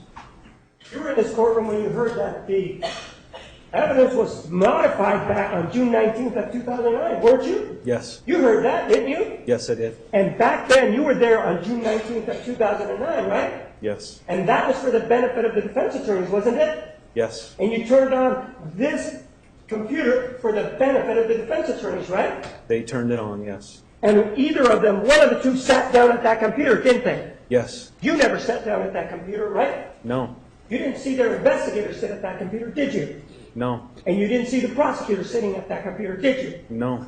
The only people that you saw sit at that computer was either the female defense attorney or the male defense attorney, right? Yes. And once they were done with that, you put the computer back, didn't you? I repackaged it and put it back. And there was another defense expert that was involved in this case, wasn't there? Yes. His name is Lonnie Dworkin, right? Yes. And he testified in the previous hearing too, didn't he? Yes. And with regard to him, he actually was given access to this laptop computer by the Mesa Police Department, wasn't he? Yes, he was. The 2009 hard drive or image that we've been talking about, he's the one that actually put it together, didn't he? Yes. He's the one that went and made whatever copies were necessary of it, right? Yes, he did. So this issue of whether or not there was any modification, that was known way back in 2009, wasn't it? Objection, speculation. He doesn't know what Mr. Dworkin is saying. Sustained. It was available for somebody, for the defense attorney's expert to find back in 2009, wasn't it? Yes. And you heard testimony saying that the 2009 image is the same as the 2008 image, except for that particular issue. Except from their Objection, expert. foundation, which testimony from whom? Sustained. You were here when their computer expert testified last week, weren't you? yes. And you heard him say that there was no difference between the 2008 drive and the 2009 drive other than that incident of June 19, 2009, right? You heard him say that, right? I did.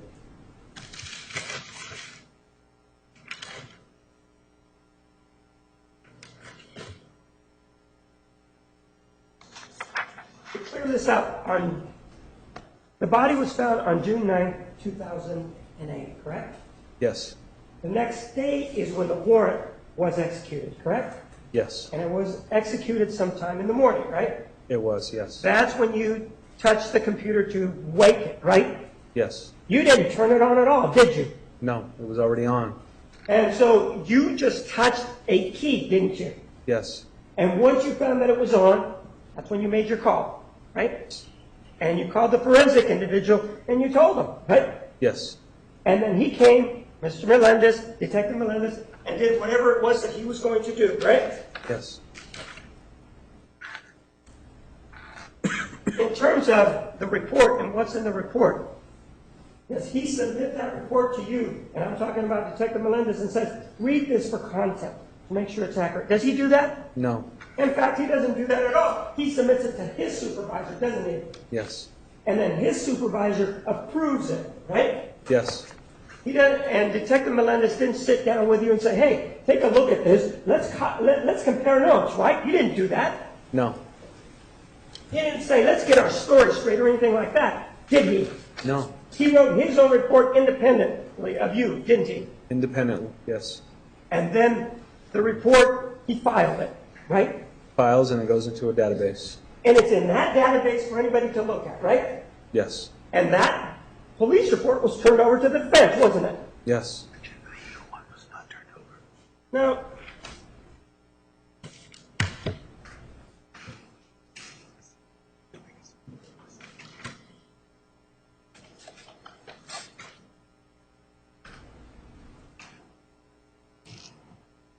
you were asked about Detective Brown and what he may or may not have done. In terms of what Detective Brown may or may not have done or what's in his report, the best person to answer that is Detective Brown, isn't it? Yes, it is. And with regard to it, though, there was an experiment that was done by Detective Brown to determine whether or not some of these terms that were in the registry were actually created by Mr. Alexander or if they were a function of a program, correct? Yes. And one of the things that he did is that he took a computer and cleaned it of everything, didn't he? Objection, relevance. Judge, may we approach? Yes, you may approach.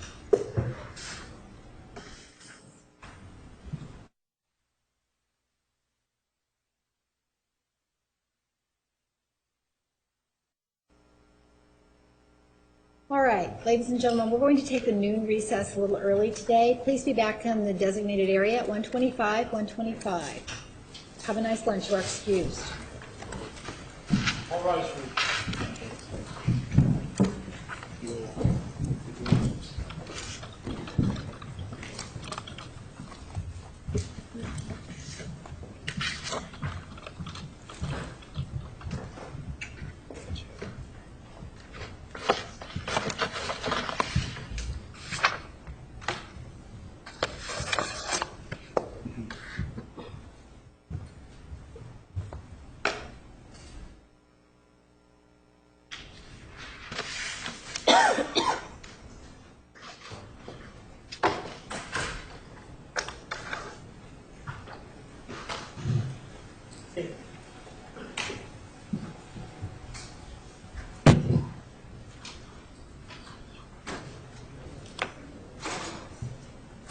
Counsel approach.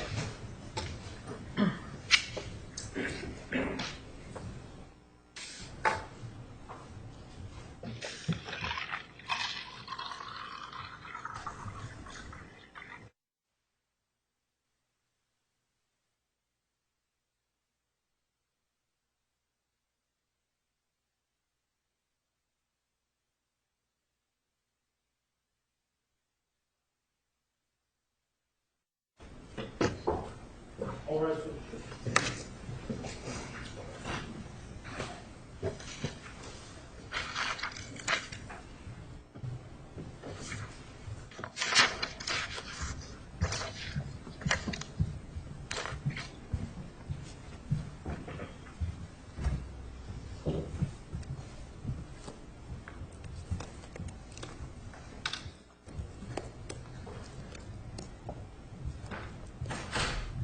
Please be seated. The record will show the presence of the jury, the defendant, and all counsel. Mr. Martinez, you may continue with cross-examination.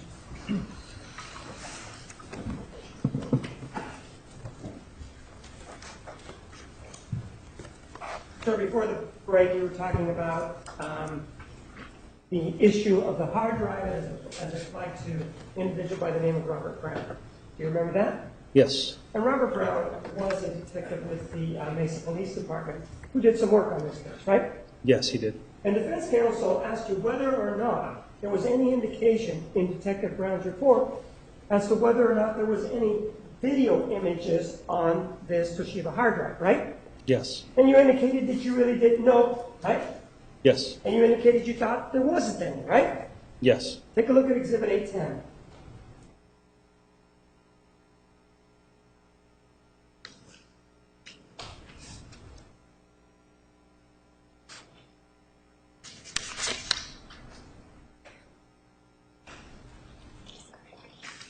Okay. And Exhibit 810 is a report from this Detective Brown, right? Yes, it is. Doesn't he indicate on there that there was no movie or video of any type that contained any type of pornography anywhere in the Travis Alexander drive? Yes. So there wasn't any according to him, correct? There wasn't any.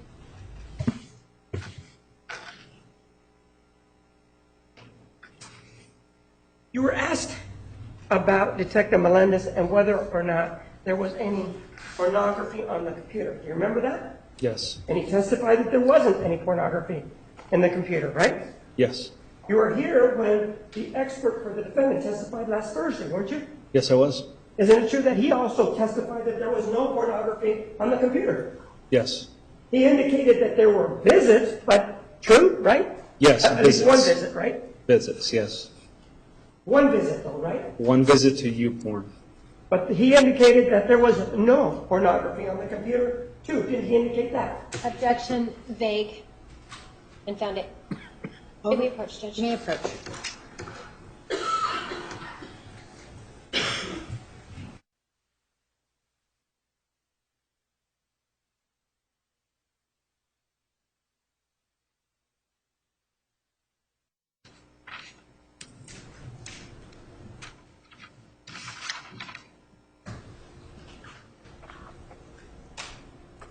He didn't, the expert that testified on Thursday did indicate that there was no pornography on the computer, right? Yes. He did indicate that the user of the computer on one occasion, which was June 1 of 2008, visited YouPorn, correct? Yes. And he indicated that it was for approximately 45 minutes, right? Yes. But he did indicate that... Objection misstates the evidence on Thursday. Approach.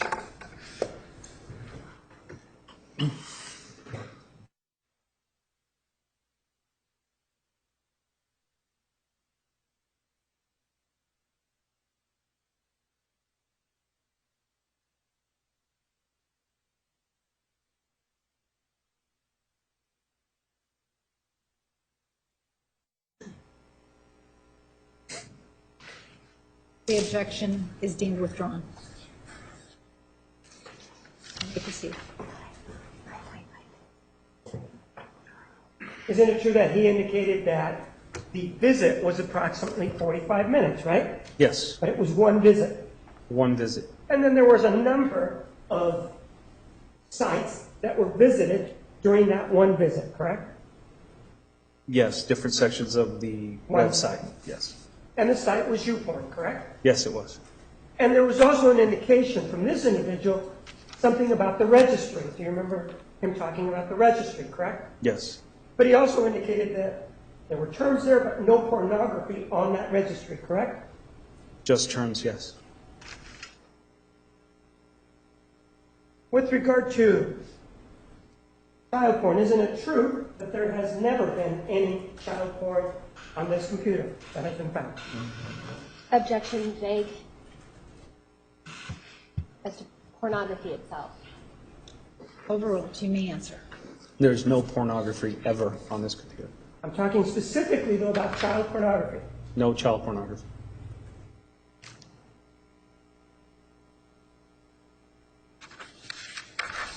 Sir, you were asked about the viewing of the property back on June 19th of 2009 by previous defense counsel. Do you remember that? Yes. At that time, the defendant still maintained that the attack had happened by a man and a woman, correct? Yes.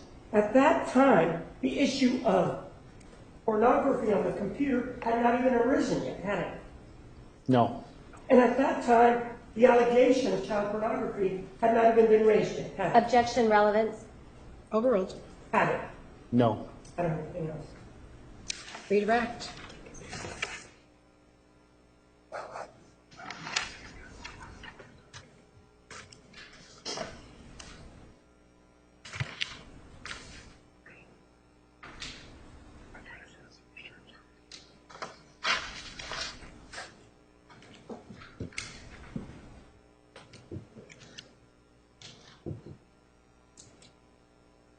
Detective Flores, you were asked questions about the registry, Yes. and you were just telling us about some of the evidence that we heard on Thursday from Mr. Smith, right?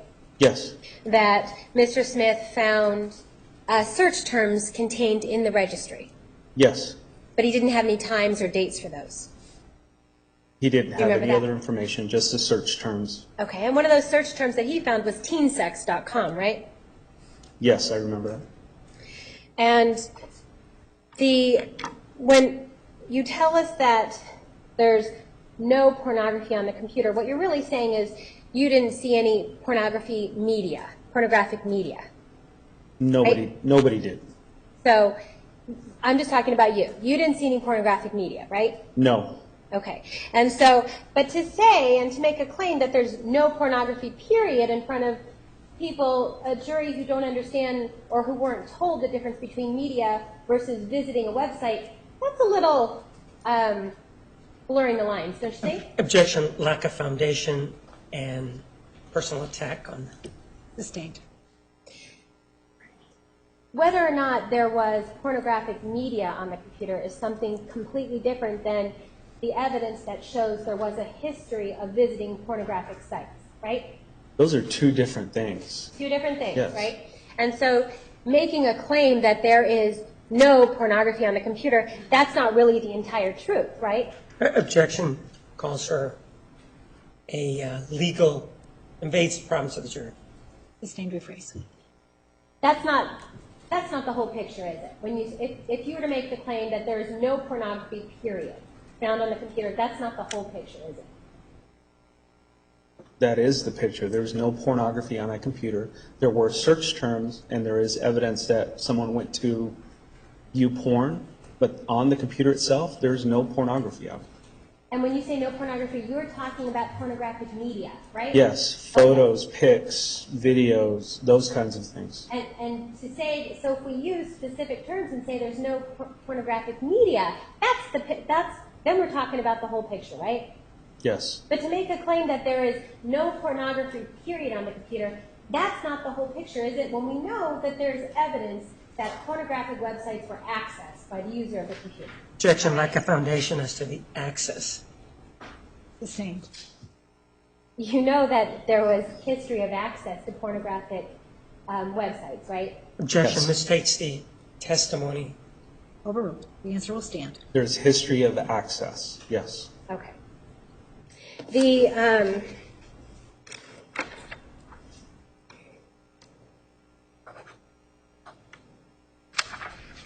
you asked questions about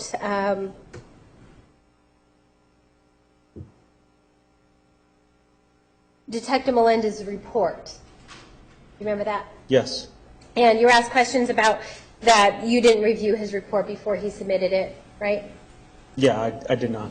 But you certainly saw it during trial last year, right? I did. And it was an exhibit for you to review last year. Yes, it was. And you never made any corrections to it last year. No, I didn't focus on his report.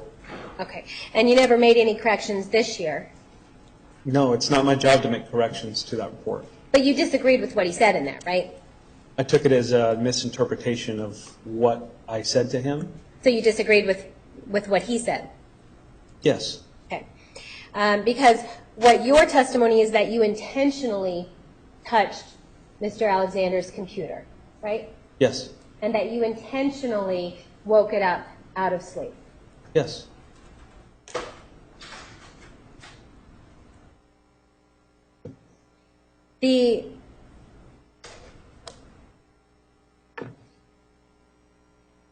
When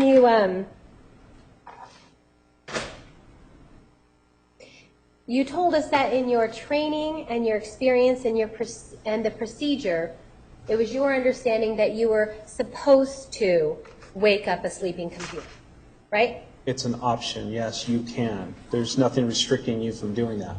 It's an option? You're not supposed to? No, you can. If it's in front of you and you need to figure out what's going on with the computer, is it on, is it in sleep mode, it's an option for you to do. So it's an option for you to do rather than just call forensics. So it's your testimony then that in 2008, Mesa Police Department had a policy in place that allowed detectives or officers or anybody who didn't have forensic computer experience to wake up a sleeping computer and thereby ruin or delete or modify the contents of the computer. Objection, compound questions, delete, modify, ruin. Sustained. Detective, you're saying that in 2008 there was a policy in place, right? Yes, there was a policy. Okay. And in 2008, you're saying the policy in place, there was a policy in place about computers, right? Yes, there is. And in 2008, this policy that was in place by Mesa Police Department allowed you to wake up a sleeping computer. It doesn't say that specifically. It says do not turn on, as in on-off switch, do not turn off, do not plug in media, those kinds of things. But waking it up is not addressed in the policy. So there's nothing in the Mesa Police Department policy that specifically tells you, go ahead and turn it on, or wake it up, right? No, that was common practice, and even in computer forensics. Okay, so you're telling us in 2008 that it was common practice for any officer from Mesa Police Department to be able to wake up a sleeping computer, right? Objection, lack of foundation. Other officers. He's talking. Overruled. You may answer. It depends on what type of investigation it is. In this investigation, it's okay to wake up a sleeping computer. Okay, so in this investigation, Mesa Police Department is allowing you to wake up a sleeping computer. That was Yes. the policy in place in 2008. Yes, And waking up a sleeping computer, you understand, modifies files that are contained on that computer. files that can be documented. We know exactly what was on there. Your understanding is that by waking up a computer, it modifies the files that's contained within the computer, right? Yes, it does. Just like if you So- collect any other evidence. Detective, non-responsive. Sustained. So Detective, what you're saying then is that you're saying that Mesa Police Department allowed detectives or officers, whenever they chose to do so, wake up a sleeping computer and thereby modify files that are contained on that computer. Objection, asked and answered. Overruled. Yes, you can. You talked about, you were asked questions about the June 19, 2009 evidence viewing, Yes, and you were asked or told that you weren't there to babysit, right? yes, And you agree with that. I agree.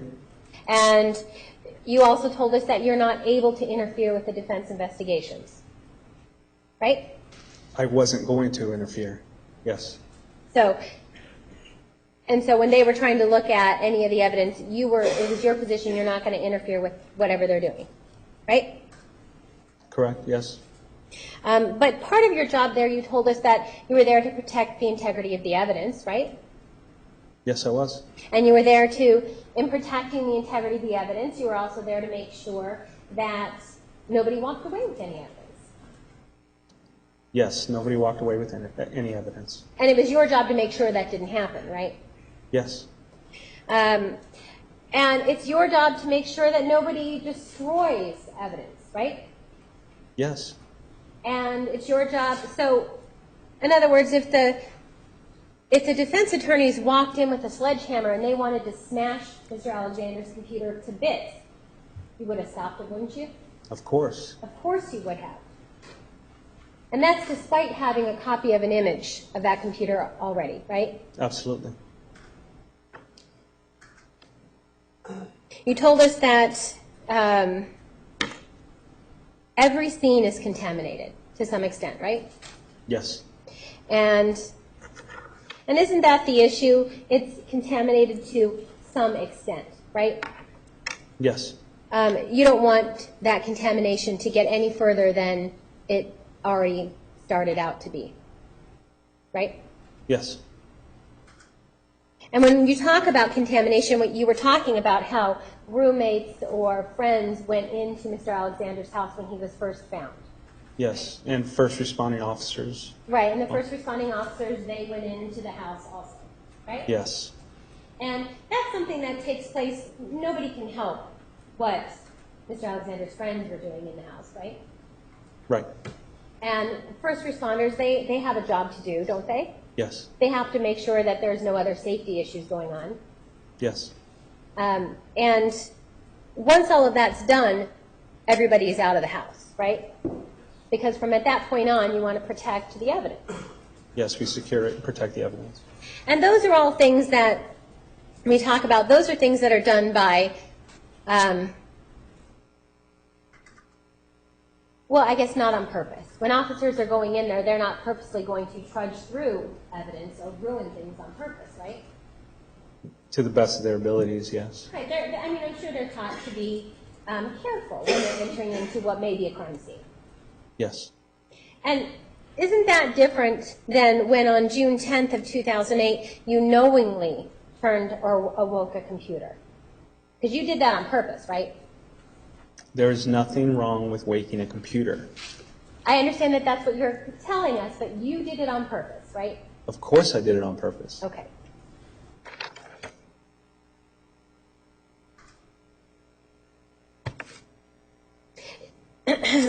In the questions about June 19th of 2009, when the computer was turned on and left on for a little while, you were asked questions about an image from 2009, right? Yes.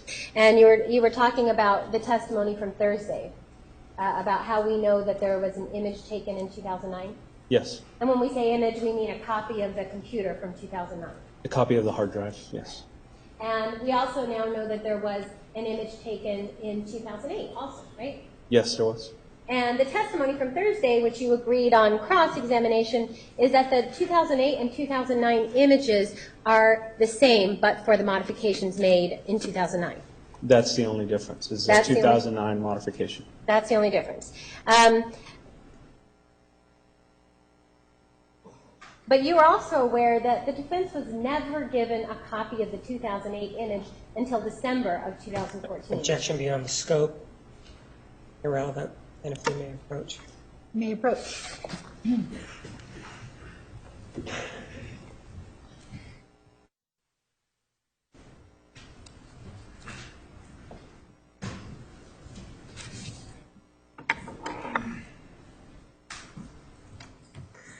So, Detective, you understand that this 2008 image that was made in 2008 was not given to the defense until December of 2014, right?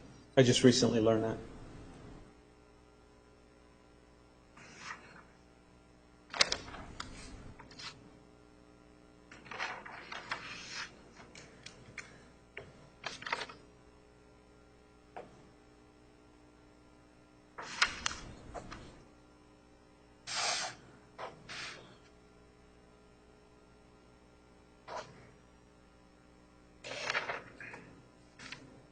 You were also asked about exhibit.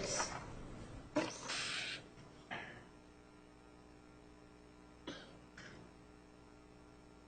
don't know if they're sure.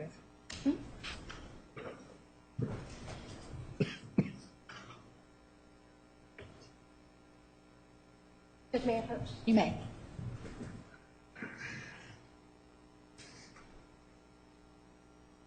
Okay.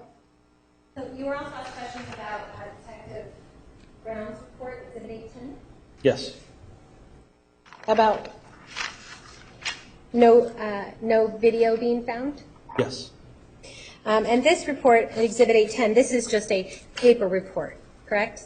Yes, it is. And you're not speaking about a larger in-case report that Detective Brown also made. Yeah, there's a digital report as well. Okay. Thank you, Judge. Nothing further. Any questions for this witness? Looks like we have one.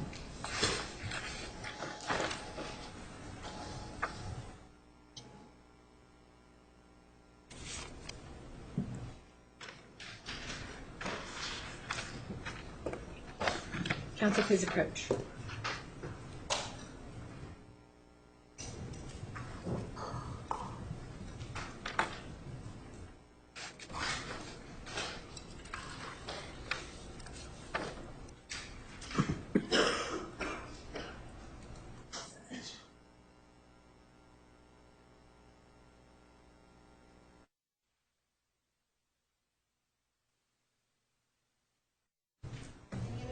For this witness.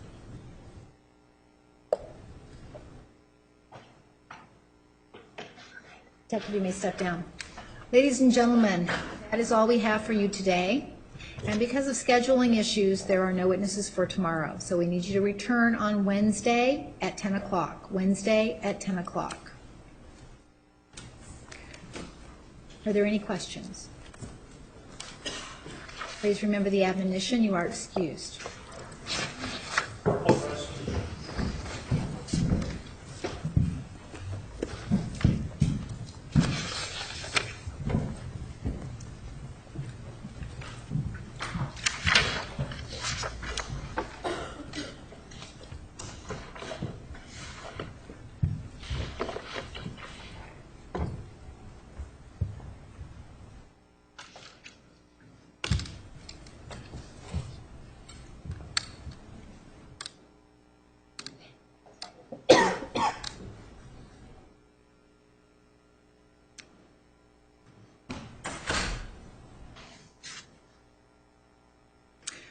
Counsel, please approach.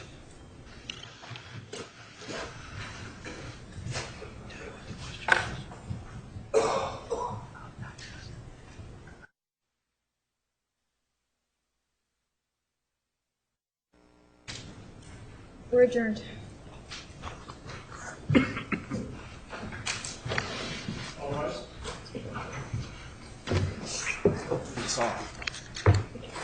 Turn your mind up.